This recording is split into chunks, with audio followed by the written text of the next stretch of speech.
Chapter 10. May 9, 1893. The Philadelphia and Reading Railroad declares bankruptcy.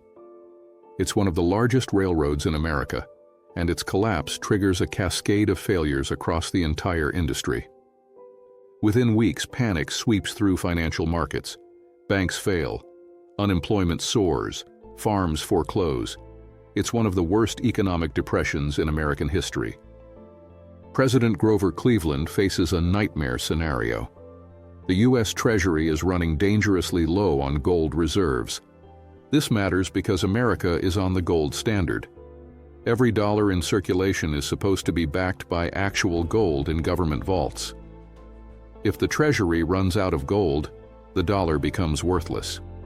The entire American economy could implode. Cleveland needs help, desperately. He calls on J.P. Morgan, who by now has succeeded his father as head of the House of Morgan.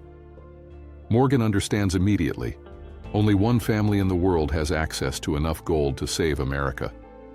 The Rothschilds.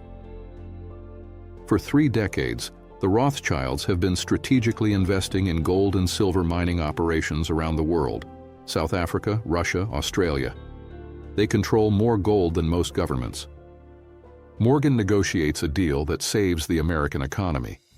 He issues $65 million in U.S. government bonds and uses the proceeds to purchase 3.5 million ounces of gold from the Rothschilds. When those bonds go on sale to the public, they sell out in 30 minutes. America is saved, the gold standard holds, and the alliance between Morgan and Rothschild, 2 rival dynasties, becomes the most powerful financial partnership in history. But neither family realizes what's coming. Chapter 11. June 28, 1914. Sarajevo, Bosnia. Archduke Franz Ferdinand of Austria-Hungary and his wife are assassinated by a Serbian nationalist. It's a political murder, tragic but seemingly containable. Within 6 weeks, every major power in Europe is mobilizing for war. Austria-Hungary blames Serbia. Russia backs Serbia. Germany backs Austria-Hungary. France backs Russia. Britain backs France. Alliances snap into place like traps closing. And suddenly, impossibly, the entire continent is at war. But this isn't like the wars before. This isn't Napoleon charging across battlefields. This isn't Prussia marching in formation. This is industrial warfare. Machine guns that can fire 600 rounds per minute. Artillery shells that can destroy entire buildings. Poison gas, tanks, airplanes dropping bombs. The slaughter is incomprehensible. On the first day of the Battle of the Somme alone, July 1, 1916, nearly 20,000 British soldiers die. In a single day. The Rothschilds, who have financed wars for over a century, are caught completely unprepared. Because World War I doesn't just kill millions of soldiers, it kills the old world order. Empires that the Rothschilds depended on, Austria-Hungary, the Ottoman Empire, Tsarist Russia, collapse utterly. Monarchies fall. Borders are redrawn. Currencies become worthless overnight. The Vienna Rothschild Bank, so carefully built by Salomon's descendants, nearly goes bankrupt. The Paris house survives but is crippled by wartime losses. By the time the guns finally fall silent on November 11, 1918, Europe is a graveyard. 10 million soldiers dead, 20 million wounded, entire generations lost. And the age of Rothschild dominance is over. Epilogue. So what happened to the Rothschilds? They didn't disappear. They're still here. Today, Rothschild & Co. operates in 40 countries with over $100 billion in assets under management. They advise on mergers and acquisitions, manage wealth for some of the richest families on earth, and operate quietly in the corridors of international finance. But they're not what they were. The age when a single family could control the fate of nations, when 5 brothers could coordinate the financial destiny of Europe, when a Rothschild could single-handedly save or destroy governments, that age is gone. Or is it? Because here's the uncomfortable truth that keeps financial historians awake at night. The systems the Rothschilds pioneered didn't die. They evolved. International banking? Now it's called global finance, managed by institutions like Goldman Sachs, J.P. Morgan Chase, and BlackRock.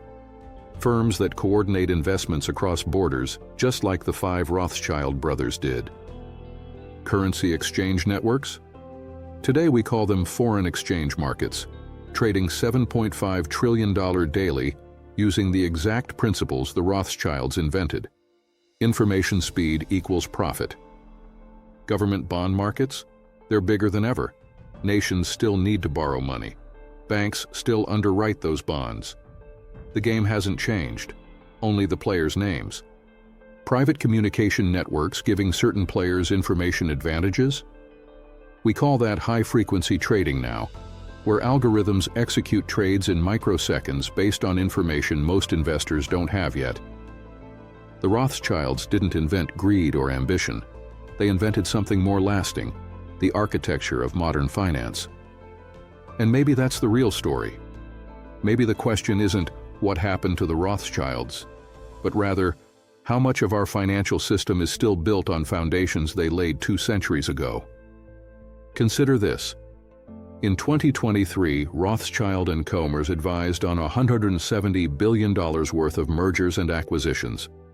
That's more than the GDP of Hungary, for a single year, for one branch of the family business. They're involved in renewable energy projects, mining operations, and infrastructure development across 4 continents. When governments need advice on restructuring debt or managing sovereign wealth funds, Rothschild & Co. still gets the call. The difference is visibility. Where Nathan Rothschild once dominated London markets openly, today's Rothschilds operate through layers of corporate structures, trusts, and private holdings.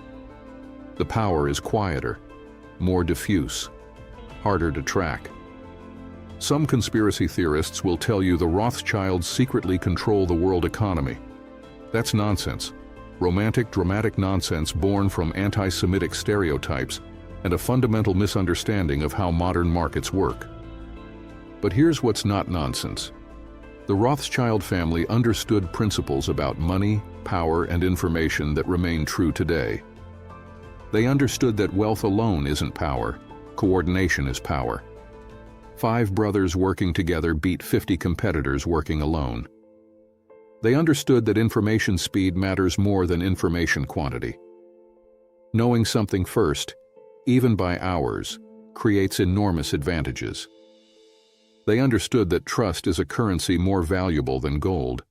When your name guarantees reliability, doors open that money alone can't unlock. And most importantly, they understood that true wealth isn't about having the most money, it's about being indispensable. When governments need you more than you need them, when your collapse would threaten entire economies, when your expertise can't be replicated, that's when you become truly powerful. The Rothschilds built that kind of power in the 19th century. And if you look closely at today's financial system, at the investment banks that governments can't let fail, at the trading firms with information advantages measured in milliseconds, at the family offices managing multi-generational wealth in ways the public never sees, you'll recognize the same principles at work. Somewhere in Europe, there's still a vault with a name etched in bronze. Inside, centuries of secrets remain locked away. Deeds, bonds, records of transactions that shaped the modern world. But the real secret isn't in the vault. It's in the realization that the game the Rothschilds mastered, turning information into wealth, coordination into power, trust into leverage, never ended. It just got more sophisticated. In today's world of cryptocurrency, algorithmic trading, and digital finance, we like to think we're living in a revolutionary new era. And we are, in many ways. But the fundamental rules, the ones about information, trust, speed, and coordination, those were written in a Frankfurt ghetto 2 centuries ago by a man who understood one simple truth. In finance, as in life, it's never about having the most money. It's about being in the room when the decisions are made. The Rothschilds spent 2 centuries making sure they were always in that room. And if you think they've left it, you haven't been paying attention. The rise and fall of the Rothschild dynasty teaches us something crucial about wealth and power. Fortunes are built not by following the crowd, but by seeing opportunities before anyone else does and having the courage to act on them. In today's world of AI, cryptocurrency, and digital transformation, the question isn't who will be the next Rothschild.